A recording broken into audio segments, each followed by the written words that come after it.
ഞാൻ പണ്ട് പലപ്പോഴും വിചാരിച്ചിട്ടുണ്ട്, ഞാൻ ശരിക്കും ജീവിച്ചിരിക്കുന്നുണ്ടെന്ന് എന്നെ ഓർമ്മിപ്പിക്കുന്നത് ഞാൻ യാത്ര ചെയ്യുമ്പോൾ മാത്രമായിരുന്നെന്ന്. യാത്രകൾ ഞാൻ ഇഷ്ടപ്പെട്ടിരുന്നത് സ്ഥലങ്ങളോടുള്ള ഇഷ്ടം കൊണ്ട് മാത്രമായിരുന്നില്ല, അത് സ്വാതന്ത്ര്യത്തോടുള്ള പ്രണയം കൊണ്ടുമായിരുന്നു.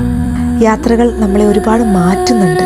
ഒരേ സ്ഥലത്ത് നിന്നാൽ ലോകം ചെറുതാകും, അതിലും അപകടകരമായി നമ്മുടെ ചിന്തകളും ചെറുതാകും. പക്ഷെ യാത്രകൾ നമ്മളെ പഠിപ്പിക്കുന്നത് വിശാലതയാണ്.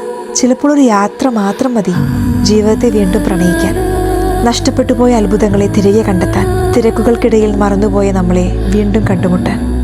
എല്ലാ വഴികളും ലക്ഷ്യസ്ഥാനത്തേക്ക് എത്തിക്കണമെന്നില്ല, ചിലത് നമ്മളിലേക്ക് തന്നെയാണ് എത്തിക്കുന്നത്. ജീവിതം ചെറുതാണ് എന്നൊന്നും ഞാൻ പറയില്ല, പക്ഷേ ലോകം വളരെ വലുതാണ്. അവസാനം നമ്മൾ ഓർക്കുന്നത് എത്ര ദിവസം ജീവിച്ചു എന്നതല്ല, ഏതു ദിവസങ്ങളിലാണ് നമ്മളെ ജീവനുള്ളവരായി അനുഭവിപ്പിച്ചത് എന്നതാണ്. എനിക്ക് അത്തരം ദിവസങ്ങൾ പലതും ഒരു യാത്രയിൽ നിന്നുമാണ് തുടങ്ങിയത്.